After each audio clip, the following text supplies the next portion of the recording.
down a little bit. Turn that down. You know what? Just turn that off all the way, because the more buttons I need to command, the harder it is going to be for me to do what I need to do. Welcome, everybody. I'm KDog3and4, your standing streamer. This is the Twitch fed, which normally on a night like tonight, as I have no windows open, I need to open blank Google windows to give me extra light. On a normal Twitch fed night where we have the viewers who have wrestlers that are in the E-Fed, we're in a storyline, old school E-Federation, friggin' user groups type of deal, as we are on our way towards, well, I guess now it's Twitch Fed Mania. But we have something a little different tonight, and we'll talk about that in a second. And then after that, maybe we'll do some matches, maybe not, but we'll see. But next week is Twitch Fed Mania. So a week ago at this time, I was banned for cutting a promo. I was banned on Beam for cutting a promo on the wrong people. I was CM Punk'd out of here. And a week later, I have the luxury to, the honor to be interviewing a phenomenal person. For the limited time that I've had to talk with him, he is a phenomenal person. With an amazing idea and an amazing game, and I ran into them at PAX. We're going to talk to them in a second, but I would like to thank first and foremost everybody that is here tonight and that has helped spread the word, spread the love, spread the beam, spread the promo for tonight's promo showcase Showdown. So, is this a new camera angle? Yes, it is. It's called the Awesome Balls camera angle. I turned my camera angle to the Awesome Balls setting. No, I may have turned it a little bit. The light, there's actually an extra light on, and that's it. I would like to thank everybody for showing up, for getting the word out. Even if you don't make the stream and you got the word out about SmackTalk Showdown, then we've already done our job. So we have some underlying notes for tonight. As most of you do know, I am running Game Show Live, that software with the Twitch. So if you ever hear any audio hiccups or video hiccups, just let me know, and I'll do the best that I can. This is my first go around as running the entire interview, which means pulling it in, grabbing the interview, grabbing everything, this and that. So wish me luck. I'm nervous, although Dennis is a great guy. And I believe if I am smart enough and good enough at what I do, I think I'll be able to go to him. Now, I also believe, let me double check the overlay here. Nope, let me just add it. Fuck it. I can't do it. Luck is wished. We're going to go now. Let's go over to the screen, and then let me turn my mic on, which now I think Dennis can hear me. Let me turn him up. Hello. How's it going? What's going on? All right, man. I'm doing well. How are you? I'm doing fairly well. You know, we had a hiccup at the start, and I said, typical K-Dog. He hypes all this great stream up and try to work a bunch of stuff out, and all of a sudden my internet cuts out. And now the worst thing about it, it's not the fact that I lost my stream. It's not the fact that, I just totally was unprofessional with this, with Dennis and all this. But I'm literally watching the collection of the Macho Man Randy Savage stuff on the network that you mentioned last night, on the podcast you were on last night, and that cut out. So everything else is meaningless now because I couldn't hear the cream of the crop. You know? Yeah, the cream of the crop. The cream of the crop. Or Tito Santana's cup of coffee in the big time. Yeah. That is literally the match I'm watching right now. Really? It is Tito Santana. It is the Macho Man Randy Savage in his yellow trunks with the stars. Yellow trunks, yeah, I believe it's for the Intercontinental title. Because I believe it is. Yeah, it has to if be it's Tito Santana versus Macho. right? Yeah, I think it is. Tito's never held a title higher than that. El Luchador. What was his name? El Matador. Such a great wrestler, and he just never really got anywhere. Really. He was Can I turn him up a little bit? I sure can. Turn him up a little bit. How's that? Turn me up. Turn him up. Turn me up in your headphones. That's right. How's that sound, Chunks? Look, I never claimed to be the greatest. I need a producer. I've said that many a times, but my kids are 7 and 4, and if I let them down here to produce the show, we're going to be watching, well, I don't know what we're going to be watching. Perfect. Awesome. Excellent. Yeah, Santana, a great worker, just not so smooth on the promos. Well, no, because, I don't think English was his first language. And so. I don't think our society was ready for that. No, in the 80s, no. I mean, like it was hard enough to be a foreigner and get over, and not be a heel. So I mean, for him to have gotten as far as he did is pretty great, at least for that time. But yeah, it was so funny because like there were all those guys who were like mid-carders in the old WWF. Yeah. And then they all came back in like the early 90s and they all got the crappy gimmicks. So it was like El Matador and like Ricky Steamboat wasn't Ricky Steamboat anymore. He was wore the like Dragon. The Dragon. He wore like this with like the headdress and he blew the fire and the whole thing, and you're just like, man, what? Huh? I remember as a kid I was like, that's Ricky Steamboat, but they won't call him Ricky Steamboat. Why? They didn't, Vince doesn't want to do that. He still doesn't want to do that today. He doesn't. No, he doesn't like you using your name, man. He wants to own your name, like Cody Rhodes. Yeah. I feel so bad for that dude. That dude is Cody Rhodes. Yep. Who else is he supposed to be? No, he's just Cody. But he's got it, and when you hear the name Cody, you know it's Cody Rhodes, and that's you just need to be like, Vince, look, it's Cody Rhodes. It's Cody Rhodes. Final. I honestly don't even know why at this point why he's not just Cody Runnels. Like, I know that like not everybody knows that last name, but it's like that would be the big. I'm like, that's your real last name, Vince. Dude. Yeah, just be like, you're Cody Runnels, man. Yeah. I don't know. It's so weird because it's like, Vince for so many years hated Dusty Rhodes because Dusty Rhodes was WCW. He did all these weird American things to just like. I forgot about this until the other day when I was, watching some promos and stuff. Was that Bruce Pritchard, Brother Love, when he left as Brother Love, and then he went, I don't remember, to like whatever federation at the time was on ESPN, and lasted like 3 months there, and then he came back. But he wasn't Brother Love when he came back. He was Rio Rogers. and it's literally just Bruce Pritchard doing a terrible impression of Dusty Rhodes in a cowboy outfit. We're going to have to look that up someday. He's got the lisp and everything. He says, if you will. Oh, man. That couldn't have been long-lived either.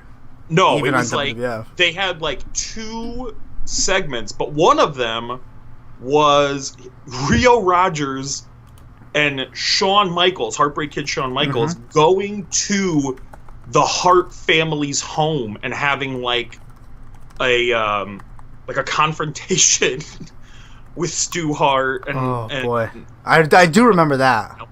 Yeah, but like everyone remembers that, but no one remembers that Rio Rogers, the Dusty Rhodes ripoff, was there. Yeah. I mean, even when Dusty came in and he just was wearing the yellow polka dots. The yellow polka dots. I mean, if he can get the yellow polka dots over, then... Right? But that's how good Dusty Rhodes is. So good. It's like Vince gave him the crappiest look that he could give anybody. He basically took shit all over the American Dream. Huge shit over him. And he got it over. And then he's like, fine, you're going to get that over? I'm going to give you this older fat lady, and she's gonna be your valet. Yeah. Literally, like, I'm gonna go find the opposite of Miss Elizabeth, and I'm gonna put her with you. And she got over. And they She both did. got over together, and it was like, it was beautiful. Yep. And then then it goes from there, and then they took her. Oh god, her name was. But they took her and they put her with Sapphire, and they put her with the $1 Million Man, and oh my god, it goes on and on.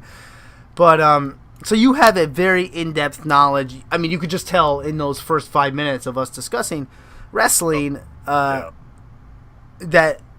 you loved wrestling as a kid, as I did, and I still watch it today. But a lot of even the people of my stream that I've brought in who may not have liked wrestling now were as a kid, and I'm trying to get people back over. And it's like striking on that, and you said it last night, on that like nostalgic of wrestling, the 80s, the beefcake, the Savage right here as he just wins the Intercontinental Championship. But why don't you just for everyone that is here right now, just break down, because you're doing a Kickstarter game. It's a card game. It's a card game. It's a party card game. Yeah. In like wrestling trappings. So the basic idea of it is you pretend you're a wrestler and you smack talk your opponent. For those who don't watch wrestling, like that smack talk that happens before a match is called a promo. Right. So, and the term used for performing a promo is cutting. It's cutting a promo. Yep. You're cutting a promo on someone. So that's what this game is all about. It's like we have 4 different kinds of cards. There's 2 name cards, and that's basically like a random name generator, and there's all kinds of weird names in there. And you pick those 2 cards, and then whatever combination of those 2 cards you want is your wrestling persona. Exactly. And there's a third person who plays each round besides the 2 wrestlers, which is a producer. And he keeps time, and he kind of runs the action. So he pulls a segment card, and that tells you, like, this is where we are, and this is what you guys are fighting about. And then each wrestler has 45 seconds to cut their promo. And during the promo, you play the 4th kind of card, which is a smack card. And the producer has 3, and each wrestler has 1. They can play them at any time. And whatever is on the smack card, you have to work into what you're doing in the current promo. So there's certain ones that like will change what your character is. Like your character's now a cowboy speaking a Southern accent. There are ones where it's like, okay, well now you have to talk about, how your opponent skipped leg day and their legs are really tiny, or, talk about how great you are as an athlete. Certain things you have to do certain physical things, like you have to start doing jumping jacks or start doing push-ups. There's one card that I love, which is take one deep breath and then just cut the rest of your promo in that breath. And when you're out of breath, your promo's done. That's it. It doesn't even matter how much time you have left. Like that's the thing you have to do. And everyone who's not playing that current segment is the audience. Yeah. And they vote on who did the better job, and then that person keeps that segment card. And then it just keeps going around and around. Yeah. So to me, it's like wrestling smack talk version of a party game like Cards Against Humanity or Super Fight. Like if you're familiar, I think Super Fight fans have probably the biggest upside here, like the least barrier of entry, because they're like just used to it. Like like you get a bunch of cards, and you play them, and then you have to like make something up to go with those cards. It's kind of similar to that, but it really is about the fun of just smack talking your friends and smack talking your family. And like to me, like that's the universal story of this game. Everybody cuts promos.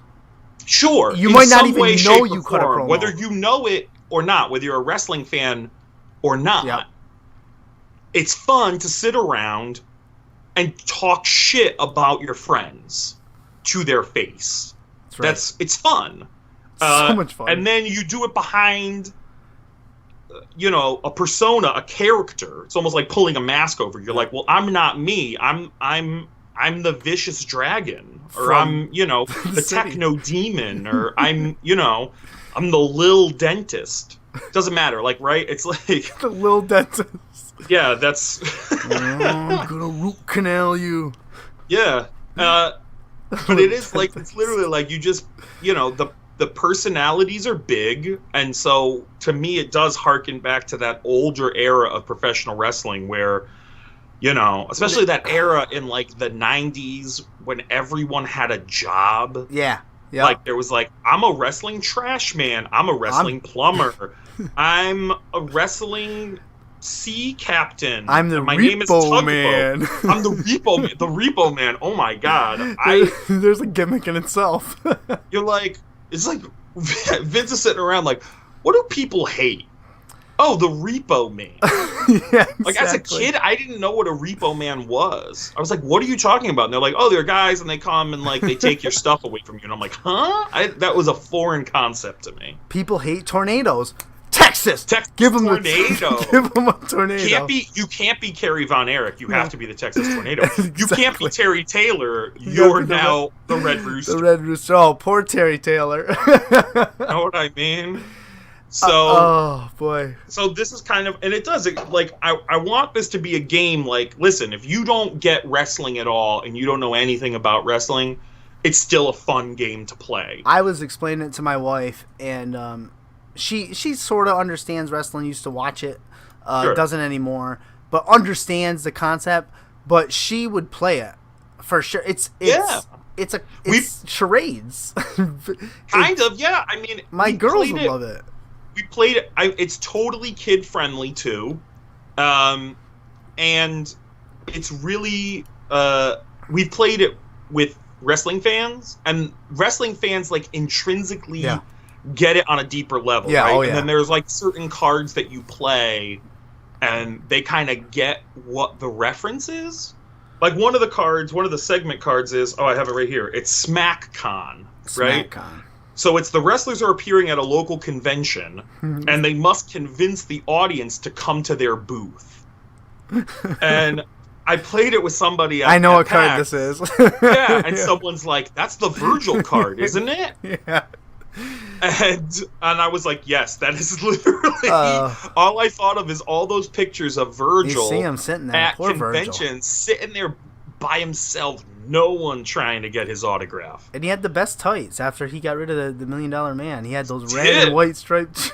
I saw him. I didn't realize it. I was watching on the network the other day the '92 Rumble, which was the one where Flair won the belt, and Virgil was in it, and he came down in the tights and everything, and they were talking about how he had the $1 million belt. Yeah, he broke free. He won it. Yeah. Jag the Nerd, the Attitude Era expansion, which I'm trying to come up with a better name for that isn't the Attitude Era, obviously. I don't want to be sued. But yes, there will be like the mature level expansion pack. It's real easy to come up with those cards. And so we kind of were like, not for the base set, but we're going to put those in our back pocket. So yeah, like, my plan as it is right now, like I have a grand plan and vision for this game, but we need to get to the point first where it's actually funded on Kickstarter. We need to get it made, get it funded. Right. Yeah, right. And then once it's out in the world, my plan is to like wait a month or two and then come back with a couple different expansions to Kickstart. So, and one of them will definitely be like the adult.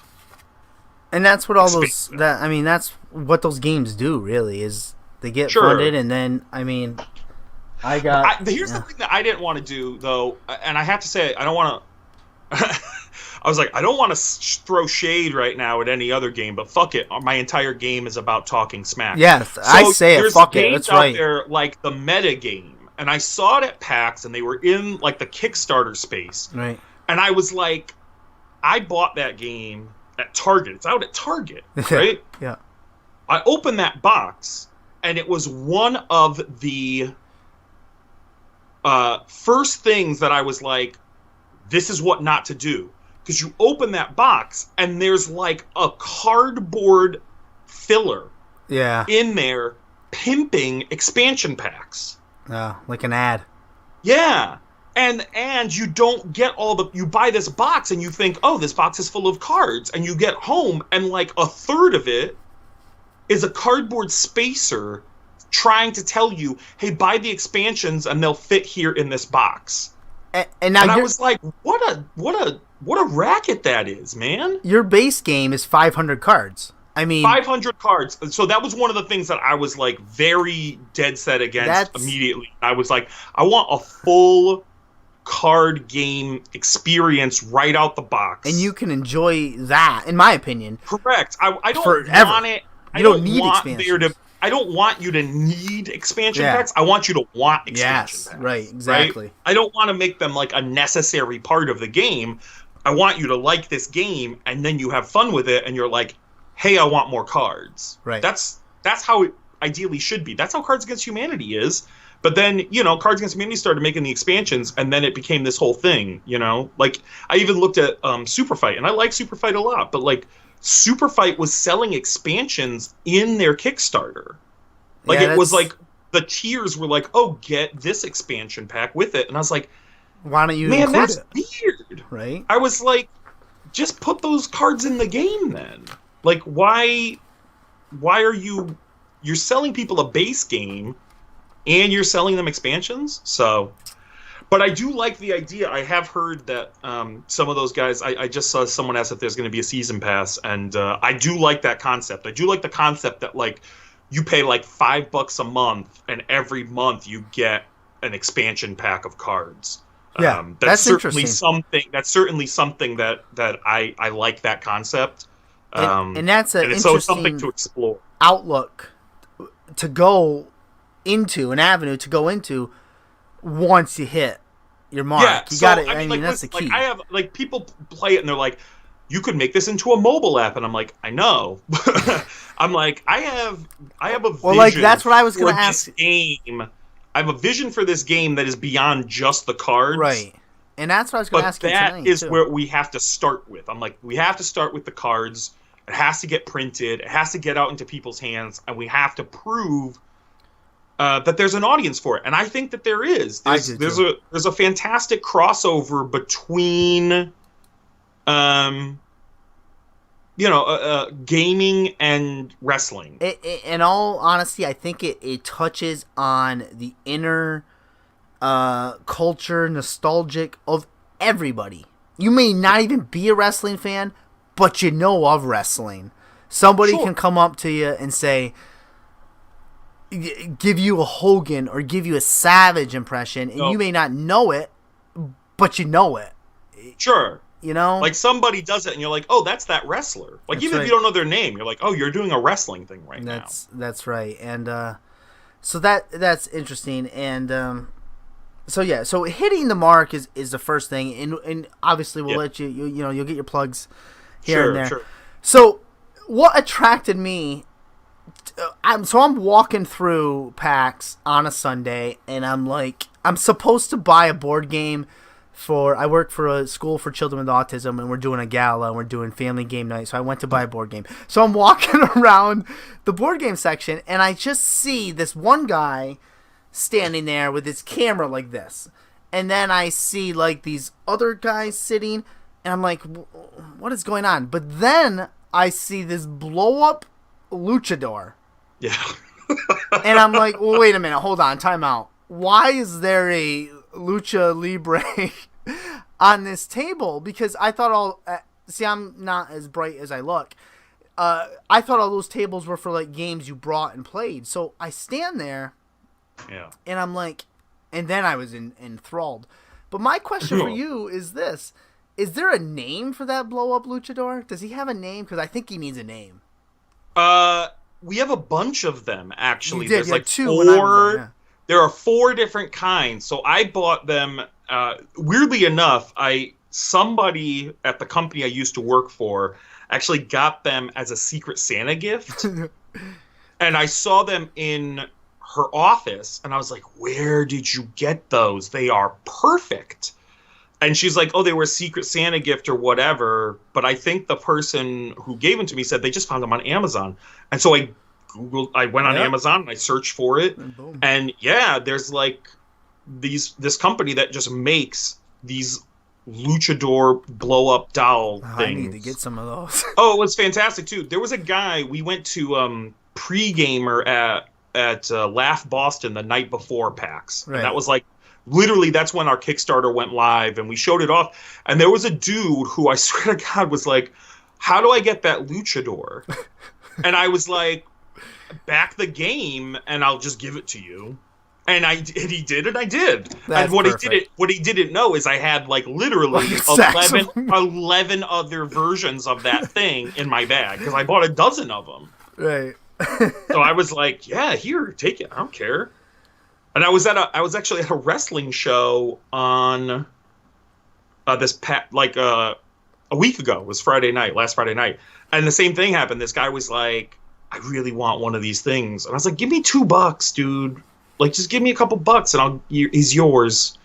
And the best thing is that I don't know if you watch any of the Broken Matt Hardy stuff All lately. the time. Oh yeah. So when he has the birthday for King Maxwell, Yes. and they're sitting there in front of his ring, the ring that's on his compound. Yeah.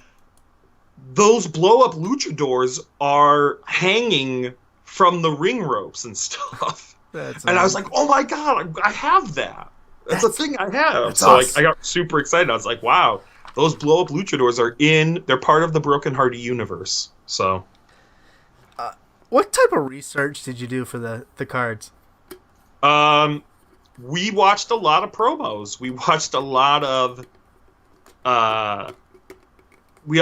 great promos, and we watched a lot of shitty promos. We watched a lot of promos that made us laugh, and we watched a lot of wrestling. Like literally, there would be nights that like, my partners Matt and Danny and would come over to my apartment, and we'd sit there and we'd talk business for like an hour or two. Right? We'd be like, okay, so we have to do this and we have to do that and we have to set this thing up, and then we'd break out the beers and just watch the network. And literally just try and find the most ridiculous stuff to watch, because that's the stuff that really inspires you. Yes. To be like, oh, we need to make a card about this. Right. We need to make a card about that thing. Like, we have segment cards now that are all like holiday-themed pay-per-views. Because I was like, how ridiculous was it that WCW had Halloween Havoc? That's just silly. But it was big. It was a big thing. It's huge. The It was a big Dungeon of thing. Doom was huge for them. But Halloween Havoc was a thing. So then I was like, but what if we did a Christmas themed one and an Earth Day themed one? And what if we, laid it December out? to remember. So, like, just December to dismember. Oh, yes, that's right. That's right. December to Remember was my fake Twitch fan. Oh, was it? Yeah. It was because it was old Yeah, it was ECW ECW. was November to Remember. They always had that.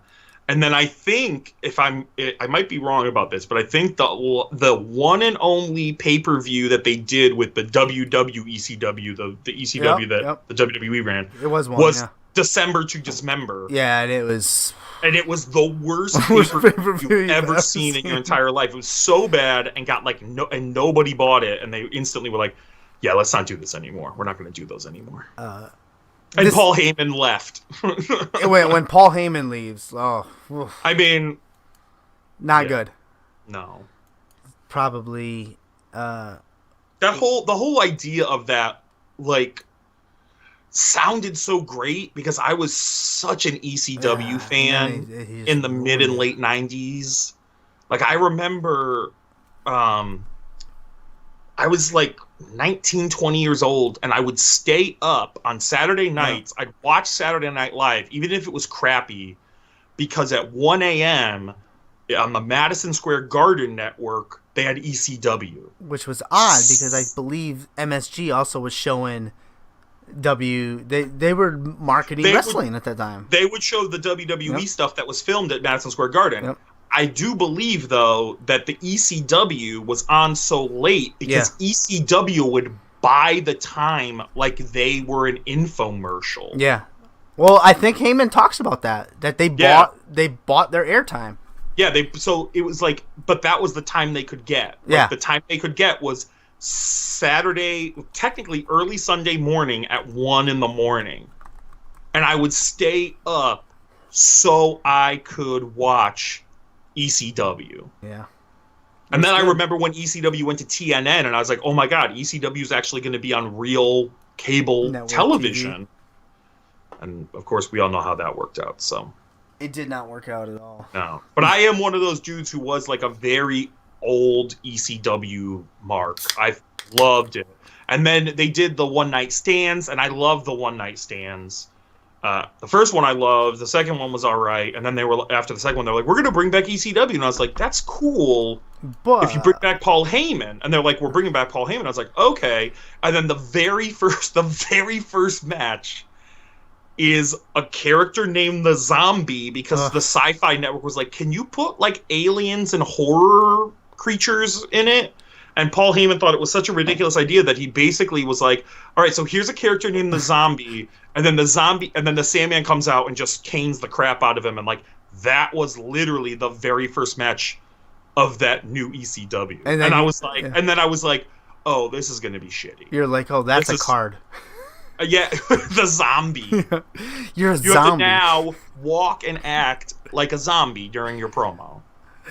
I want you to cut a promo on humans.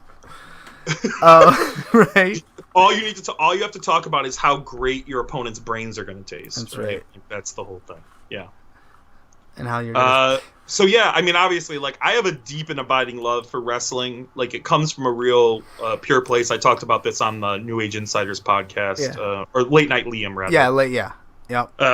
But like, wrestling for me, like, my father was a real, like, salt of the earth kind of dude. He was a carpenter, and he loved working with his hands, and he loved fishing, and he still loves all these things. And I was like a real shy, retired kind of kid. Like, I wanted to be inside with my He-Man action figures, and I wanted to like make up stories, and I wanted to read comic books. Like that, reading comics is how I taught myself how to read. Yeah. Like, I read comics before I knew how to read because there was a visual language there, right? And so my father introduced me to wrestling, and it was like the worlds merged. It was like sports and like they were real life superheroes to me. Like, at that time, crazy story. I mean, it was Hogan versus Andre. Yeah, at that time, they were superheroes. 3. Like, literally, like, Hulk Hogan was just as much of a superhero to me as Spider-Man was. Yes. And so that was the one thing that we really bonded over. So he would, he wouldn't let me stay up very late as a kid, but he would tape, like, Tuesday Night Titans and stuff like that, the old USA Network shows. Yes. And then I would watch, I think it was All American Wrestling was on like Sunday afternoon, like Sunday around like 11 a.m. or noon on US. And I used to watch USA that. Network. He would sit down and watch it with me, and so then he would tape all the Saturday night's main events for me, and I would watch them on repeat. Like that one where Andre wins the belt. Those were some of the greatest. The main event. Pay-per-views. Oh my god!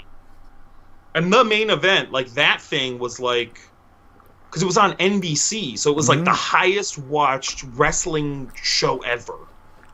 But it was crazy because it was the Hulk versus Andre rematch, and Andre won, and both the Hebners came out because we didn't know that they were Hebner twins. And Hulk Hogan's crying in the back, like, how much money did you spend to get the plastic surgery? Yeah. So he looked like the other ref. It was so great. And I watched that stuff. And then they give it to DiBiase, the belt. It's so great. Yeah, and he turns up the belt, and DiBiase laughs like a maniacal idiot. Which he's good at. If you can, you guys should also enjoy the wrestling that's going on right now between my cats. That's also, I mean, cat wrestling is phenomenal.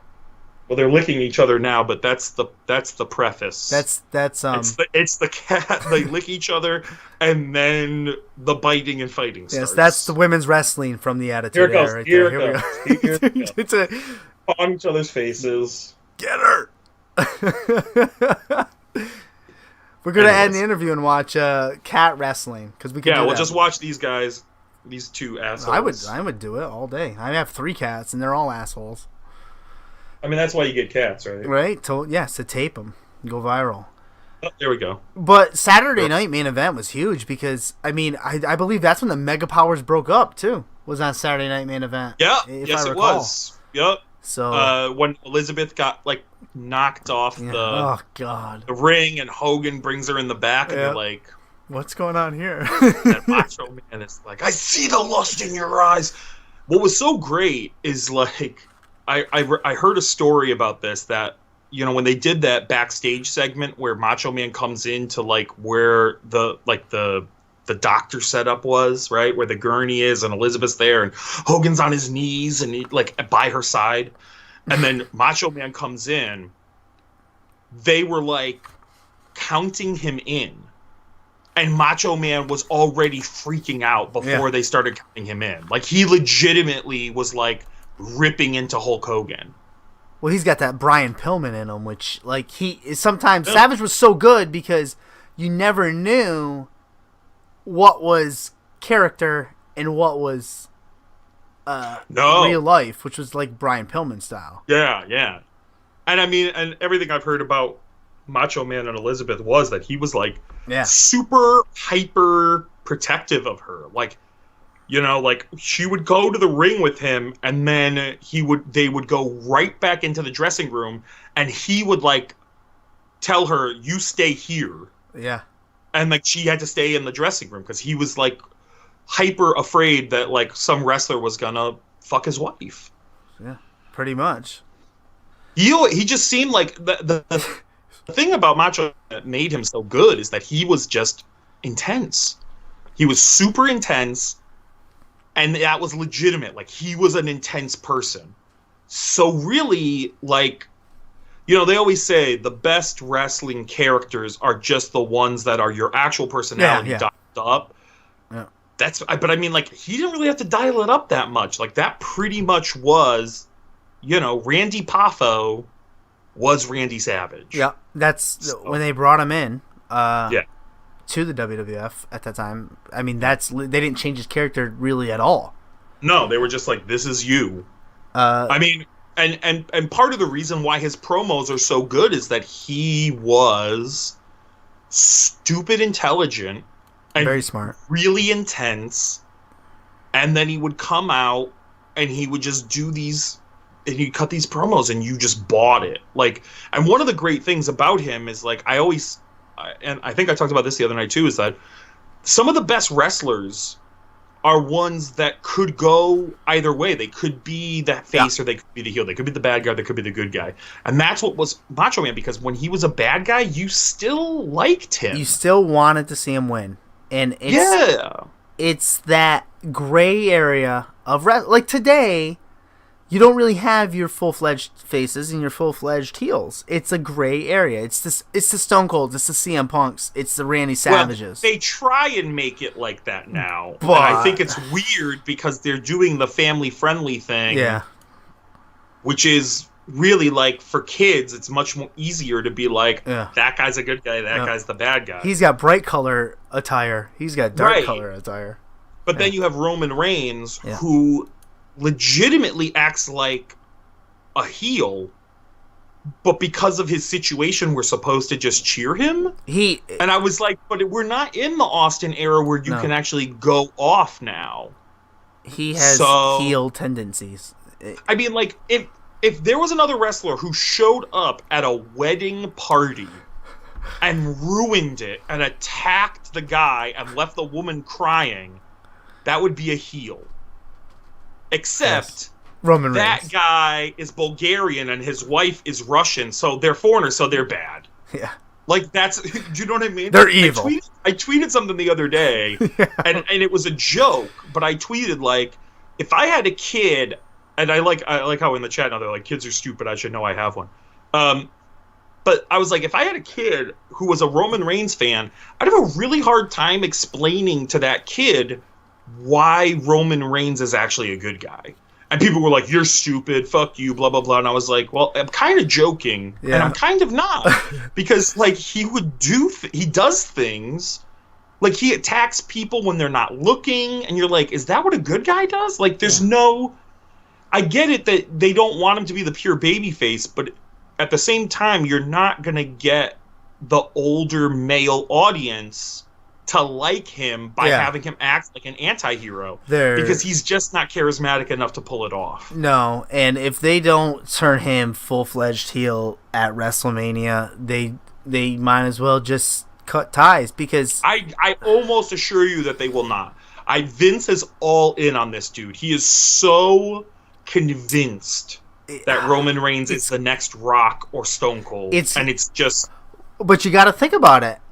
What put The Rock over the most was that night he came out and basically turned full-fledged heel, cut the Die Rocky Die promo. Yep. You know, that has to happen with Roman Reigns. Yeah. But I mean, but the thing is like, if I'm trying to get Roman Reigns over either way, as a good guy or a bad guy, I don't know why they don't give him a mouthpiece like Paul Heyman is for Brock Lesnar. And you never know. They might.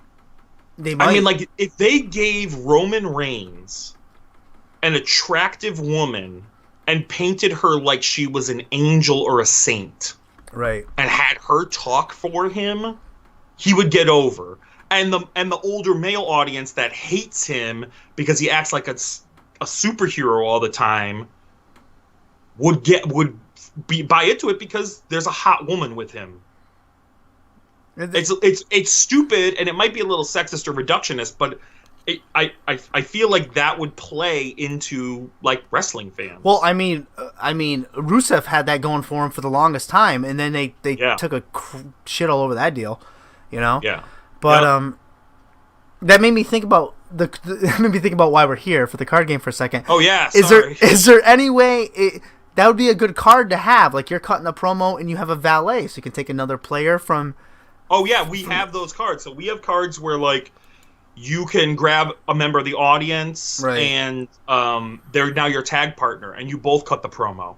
Or if you're doing really poorly and you have the manager card, you pull someone out who's not in that segment, and like, no, you're my manager now, so you talk for me. And I have other kind of rules. Like I kind of want to do what I really want to do is a Royal Rumble. Yes. One where you pull it and then everybody picks a wrestling name and you have 10 seconds to cut your promo. Yeah. And then the producer decides who did the best job. And then keep eliminating people till you get one. That's not a bad idea at all. Yep. That's one of those things that I'm like, ooh, for the expansion. And it's because I met the guy who, I don't know if you know Sentinels of the Multiverse. That's a pretty big game, right? No, I don't know it. No, it's a pretty big board card game. Yeah. A tabletop card game. But I met that dude at PAX West, and we bonded because I was working at a booth for a game that he really liked. And so then I started talking to him about his game, and was like, oh, I'm building a card game, and I'm thinking about going to Kickstarter or whatever. And one of the things he was like, the best advice I can give you right now is just like reduce the game to its pure essence and just release that. And then every other idea you have that makes it complicated, save that for the expansions. And I laughed, and he's like, what? And I was like, we're already doing that. Yeah, literally. I was like, we had everything. Like, we had face heel cards, like, so that like you would keep track of whether you were the good guy or the bad guy, until we realized it's just more fun to be the bad guy. It's always more fun. Everybody loves to be the heel. Because the best heels in wrestling are the guys who really relish it. Yes. You know, who like to piss people off. Like Kevin Owens. They love being a prick. And you're just like, yes. Yeah, and I was like, if you're smack talking somebody, really, everyone's just going to be the bad guy. It's if you want to be the good guy, great, you can play that card. But like, I don't want to dictate to you who your wrestling character is outside of what these two words are.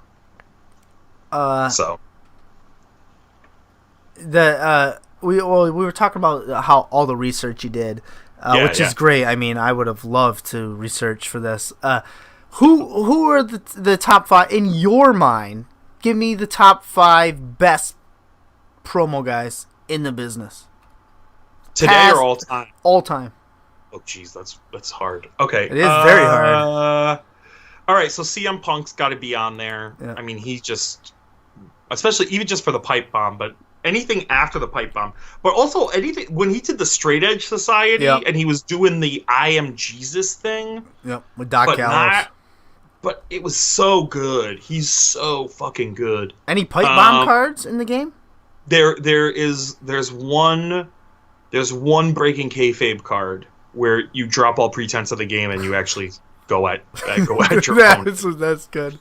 And I was like, and I knew, and I was like, when I put that in the game, I was like, people are gonna we're gonna end friendships. Like that's and we're gonna get like an email or like a Facebook post. It's like my childhood friend and I don't talk anymore because of this card. And I'll be like, that's when we made it. That's when I know we were successful. Well, it was like you said, like when did the game actually end?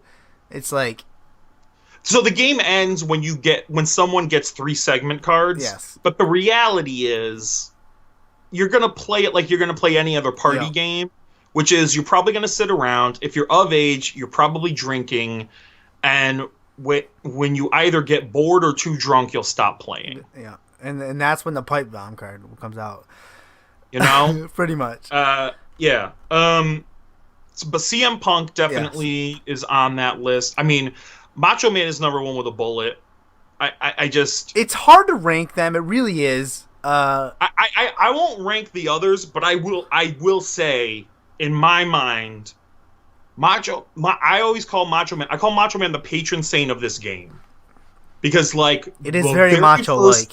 Very first promos that we watched, and the cool thing is the room that we got when we were at the Game Jam had a giant television in it with a computer hooked up. So we just went to YouTube and we were just watching promos the whole time all day. And Savage was like the beginning of it, right? Mm-hmm. And then, just for pure entertainment, I'm gonna say Scott Steiner. He is that's good. People leave him out. Very good. Because it's just so ridiculous. he always sounded like he had marbles in his mouth. The mathematical equation he did on Samoa Joe. Oh my god, that's one. I mean, the 30. You got 33 in the third chance, plus my 25% chance. Like, I got 144% chance of winning. But it was also a great thing was like he would be like, he'd be like, I got no simpy for anybody. And you meant to say sympathy, but he said simpy, and you're like, simpy? What? What about worst promo guys? I think a lot of those are kind of obvious, right? Like a Brock Lesnar is not a great, he doesn't talk, and that's the reason why they set him up with Heyman. Yeah. I mean, Roman Reigns is kind of in that same category, Weak. and I always think it's partially because he just doesn't have that ability, that charisma, right? And then, so to compensate for it, the writers dictate his promos for him, and that's where and then it's like not real at all because they're not his words. Which is so when he comes out and goes, "I'm not a good guy, I'm not a bad guy," he doesn't believe it. He doesn't buy it. No, and if he doesn't buy it, we don't buy it, right? Right. So that's always one of the things that someone just mentioned Ric Flair because we didn't get to all 5, but Ric Flair definitely would be on the top. I mean, we could go, the guys in the chat, I mean, we could go all night on best pro. We got Flair, we got Piper. Flair, Piper, yes. I mean, but who else is, there are certain guys that, I think get credit for, a good promo, and I'm like, really? Yeah. Jericho is phenomenal, and he's changed himself every single time. And the evolution of his character is just great. Is amazing. He's like this is gonna sound weird, but he's like the Madonna of professional wrestling. No, that makes perfect sense. Every single time his character starts to get stale and you're gonna start hating him, he does a turn. Yeah. And he's like, oh, now I'm gonna cut my hair and I'm gonna come out and now I'm a heel and I'm just like a very conceited heel, and you're like, wow. I mean, anybody that can get over not only a list Like he got over Yes. a list, but he can get over raising his hand with his pen and just holding it there. That is more over. He got over the words "stupid idiot." Yeah, I know. Like calling somebody a stupid idiot. It's so great. He got it over. I have 3 daughters. One of them is about to turn 8 and thinks she's like 15. And when she gets mad at me, she calls me a stupid idiot. And the first thing, I don't want to get upset or anything. I want to be like, yes, honey, you got it. That's right. You are correct. Those are the correct words to say. I am a stupid idiot. Yeah. Right now, I also think there's a guy who like is on the come up in WWE, but I don't understand his appeal, and that's Baron Corbin. Yeah. I think he's a pretty decent wrestler. He's got a good size to him, but like his promos are dry, man. Well, I think they're just like I'm like rubbing sandpaper on my eardrums. I don't get it. Reading from a cue card. And when you, in my mind, when I'm watching wrestling, if I think you're reading from a cue card or reiterating what you're hearing in your ear, I'm out. Yeah. I'd rather have you stumble over your words because you're live and you're trying to come up with them, than that. But he's hot. People like him, and I don't get it. I really don't. I don't think he's that talented in the ring. I never liked him in NXT. Every time he came out for a match, I was like, ugh, this guy again? And now he's on SmackDown. And I gotta say, weirdly, even though I don't like him, I'm really actually looking forward to that Dean Ambrose match at WrestleMania because I like Dean Ambrose, and I'm kind of thinking that they're going to do the hardcore anything goes match that Ambrose wanted to have with Brock Lesnar. Like that's not official yet, but I kind of think that's where that match is going. And they tried. I mean, they tried it with Lesnar, but it didn't work out. And then because Lesnar didn't want to do any of the things that Ambrose wanted to do, and you can't make Brock Lesnar. You're going to make Brock Lesnar do something he doesn't want to do. He said it on Stone Cold Jim on the podcast. So they might go that route. Yeah. It'll be interesting because it's not like Ambrose needs to keep that title, but it's going to be interesting. I mean, it's nice that he has the title, but like, does he need that? He doesn't need it. He's over. Like, he doesn't need any title to be over or relevant. He's just there.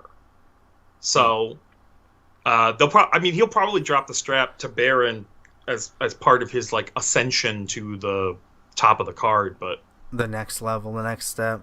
We'll see, though. I mean, Vince is always very good at like letting people get into that top level and then being like, actually, you didn't work out the way I thought you would, and then you never see that person again. You're gone. We don't like you, Cesaro. Yeah. I tell you, I mean, I could literally stand here all night and talk wrestling with you. Yeah. And like we're off the beaten path a little bit. You're definitely off the beaten path. But that is literally what this stream is about, basically. But I'm gonna drive home a couple quick points. Is that you do have a Kickstarter. It is SmackTalk Showdown, as you guys can see in the links that I was able to somehow figure out how to get on the screen. They look good, man. They look good. I like them. I liked it. I like the little K in SmackTalkShowdown.com. That's great. So I did the best I could. Yeah, right there. But yeah, SmackTalkShowdown.com will bring you directly to the campaign. Right. Yep, to the Kickstarter. $25 gets you 500 unique cards, full color. Which I think is one of your best selling points because that's like Trivial Pursuit. I mean, yeah, it's been real hard to get to 500. Yeah, and I think one of my partners kind of wanted to kill me that I wanted it to be that I was like very insistent on it being 500, but I was like, no, I want this to be a value. I want you to get hours and hours of entertainment out of this. With 500 cards and the fact that it's built around the boys, I'll say, the players of the game. You could play it. You don't need, we talked about expansions earlier.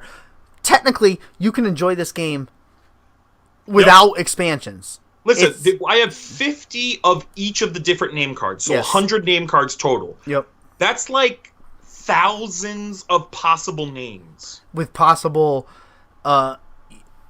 routes and different smack cards and whatnot. Yeah. So I mean, it's like every game is going to be different than the game before it. It's not going to be like a Cards Against Humanity where you play it and then you see the same cards over and over again and you're like, oh, I really need these expansions. I don't want you to need anything else to play the game. I want you to want that's right. other cards to play the game, right? And I'm excited. Like I've backed the game myself. I'm really excited to get the digital copies because I have plans for it, not only with our Twitch fed, our little e-fed that we do, but I just have plans in general. And I know that. So I'd like to. Sorry, I just want to drive that home. That we know that it will take a while, a couple months, to get the game actually like printed and shipped out to everybody. So I want to do a digital download at the end of the campaign. It'll probably be the week after the campaign. We're going to send a digital download out for everybody to print and play, so that you can start playing this game right away. And that's what you want, because then word of mouth grows and blah, blah, blah, blah, exactly. Blah. So 500 cards, 10 Kickstarter exclusive cards, and the digital print and play, $25. And when there's other stuff, too. We have, like, mystery boxes full of merchandise that you can have. If you want to create your own card and make sure it gets in the game, $200. If you want to be an executive producer and give me $1,000, I'll gladly put your name on the rule book. We're going to put a goal fund on the stream to get K-Dog an executive producer. So I need all you guys to help me. We're gonna raise 1,000 and we're gonna do it. It's gonna say $1,000. It's gonna say K Friends. It's gonna say all of us. And you talked about the merchandise. That's what I'm really excited about. The boxing, the packaging. You were saying stuff about the WWE ice cream bars. I have an idea. Yes. I'm working on it right really now. About it. I'm hoping to get a version of it up around. In my mind, we're gonna do an update the day of WrestleMania, and that will be the day that which would be next weekend, next Sunday, which is actually huge because the packaging. And I have an idea for something that looks a lot like what the old WWE ice cream bars from the 80s used to look like. Because I loved those things when I was a kid.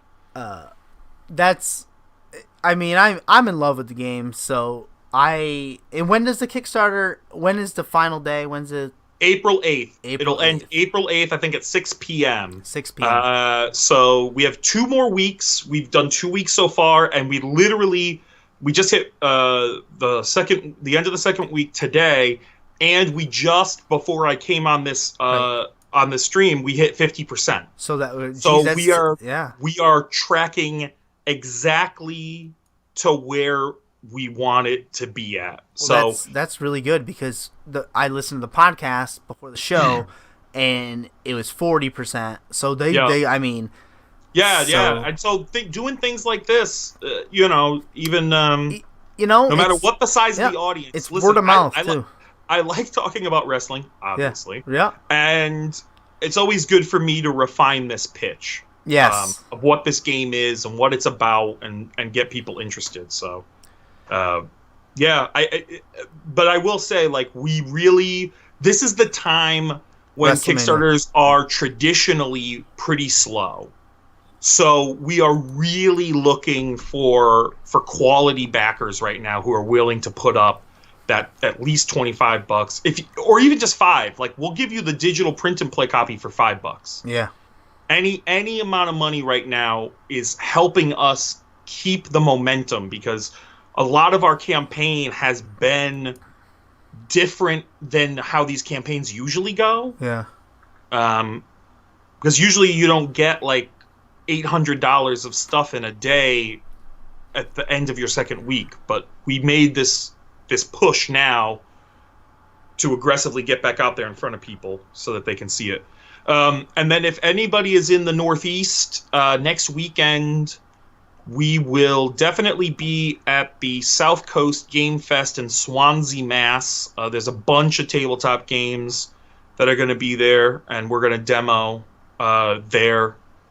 So if you want to come and play it with some of the creators, I may not be there. We're working on also getting another appearance at another convention, also in the Northeast.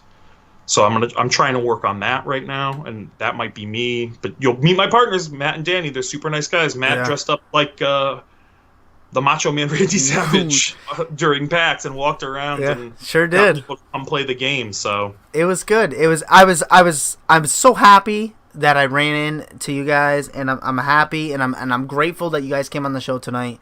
Get their Twitter. You can see their Twitter below. You can see the Kickstarter. Back it. I'm gonna back it. I may even back it again and give away a game on the stream. Why the hell not? You know what I mean? Why not? Indeed. I'm going to leave this final segment of this quote-unquote interview that we're doing. This is awesome. Yes. Thank you very much, Dennis. Thank you, guys. Thank you for having me, man. The time right now, as John Cena would say, the time is yours. Say whatever you want. You have 45 seconds, just like SmackTalk Showdown. Go. Listen, I'm going to tell you something right now. You're never going to play a game as fun as SmackTalk Showdown. $25 will get you hours and hours of entertainment. I want little kids to smack talk their mom without getting sent to their room without dessert. I want old grandmas to pick a smack card out and then hit their grandkids with the southern accent and tell them to suck it. And I want players all over to get this game, break it out, and have a good time with their friends, because at the end of the day, that's really what this is about. It's about the experience of smack-talking your friends, having a couple laughs, having a couple drinks, and just having a great time. SmackTalkShowdown.com. Remember it. Laser etch that stuff into your head. How much time do I got left? Oh, I wasn't keeping time. I was listening to the promo. It's great. Dennis, thank you very much. Have yourself a wonderful night. Thank you so much, K-Dog, man. It was great to meet you, man. Yeah, appreciate you having me on. Yeah, anytime. All right. Have a good night, guys.